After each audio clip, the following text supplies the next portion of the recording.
Et pour ce second tour des élections législatives, les principaux candidats du département vont donc venir sur ce plateau pour débattre. Nous commençons ce soir par la première circonscription, celle de Versailles. Adrien, bonsoir.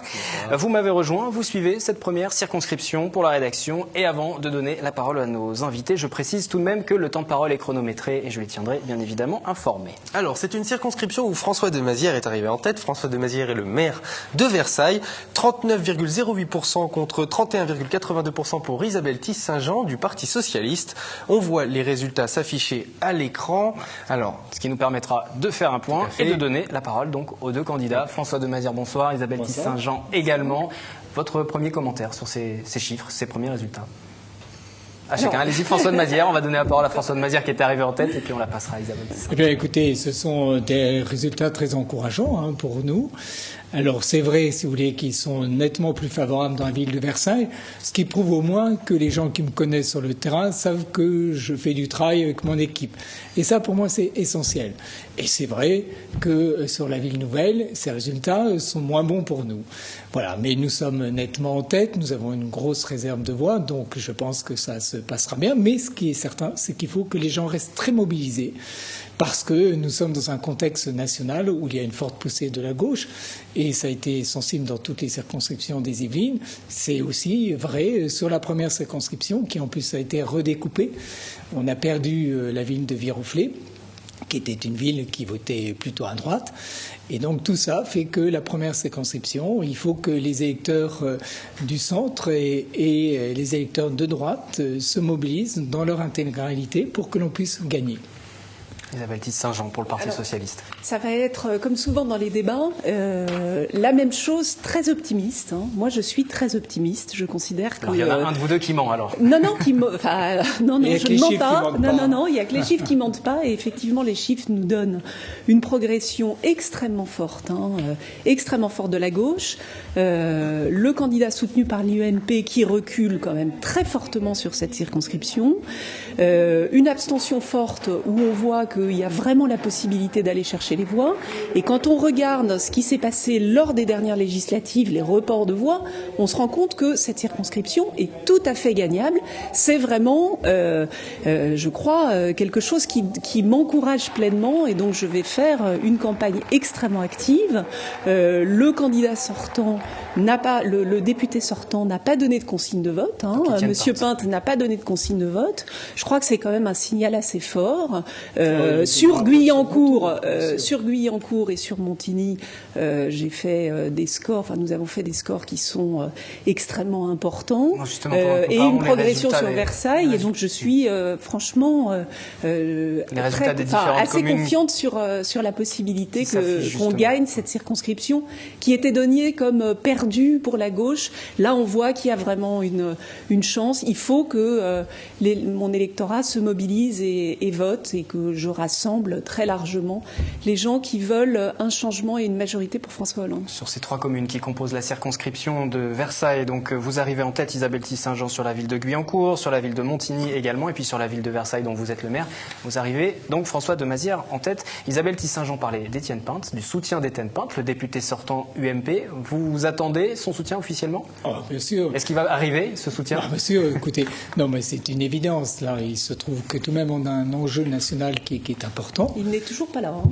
Il n'est toujours pas là. Écoutez, moi ce que je sais, c'est que là moi, où j'ai les celui gens... de Monsieur Hérault, j'ai un certain nombre de soutiens de grandes personnalités socialistes. Je n'ai pas celui... Si vous permettez, vous avez vu que j'ai des soutiens en fait de grandes personnalités.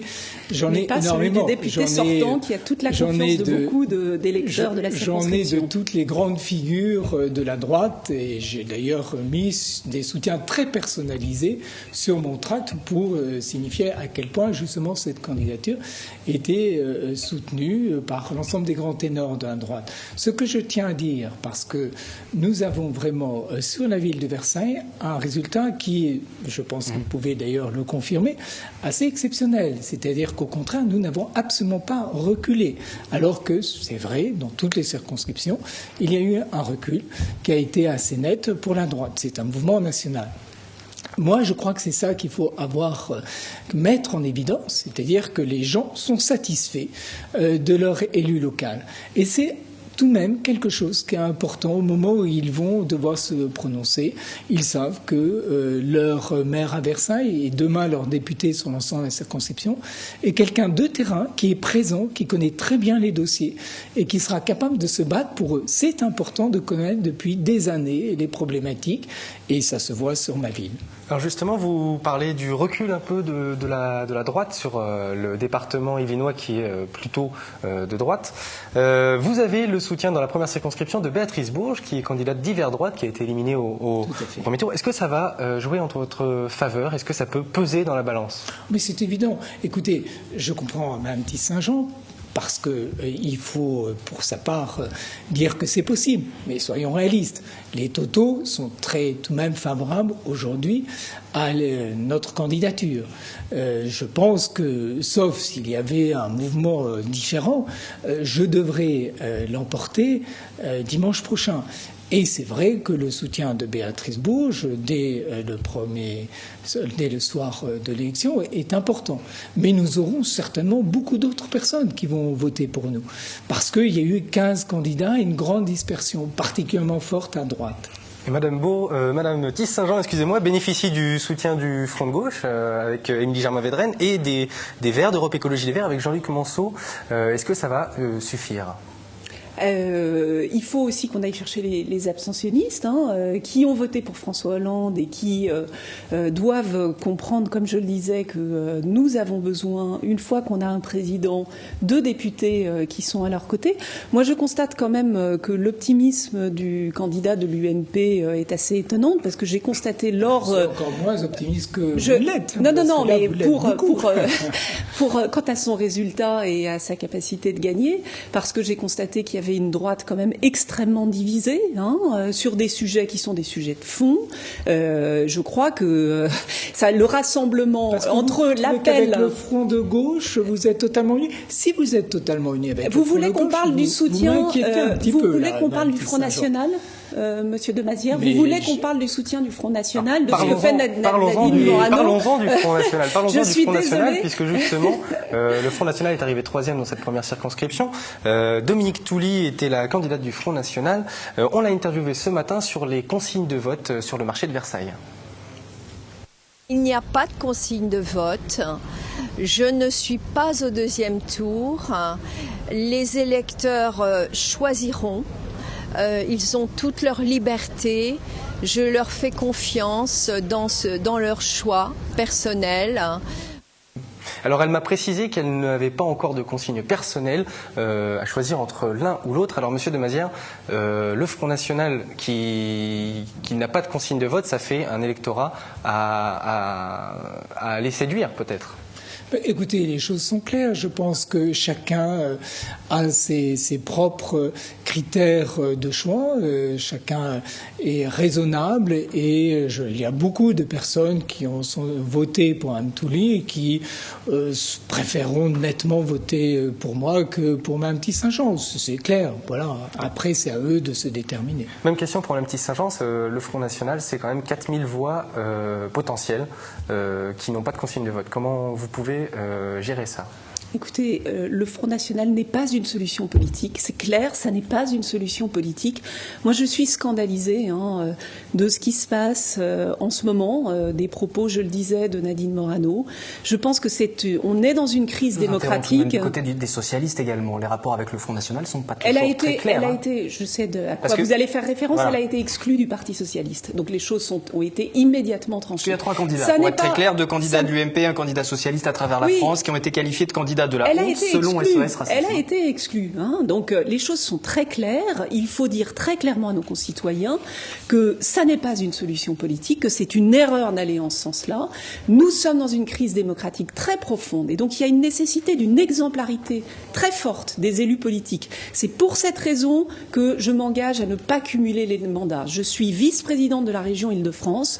C'est un mandat auquel je suis extrêmement attachée. C'est un mandat extrêmement important puisqu'il y a 40% 50% du potentiel de recherche sur le territoire. Je démissionnerai de mon mandat pour ne pas cumuler les mandats, parce que je pense que nos concitoyens n'ont plus confiance dans les hommes et les femmes politiques, que c'est pour ça qu'ils vont voter pour le Front National. C'est cette espèce de crise majeure de défiance.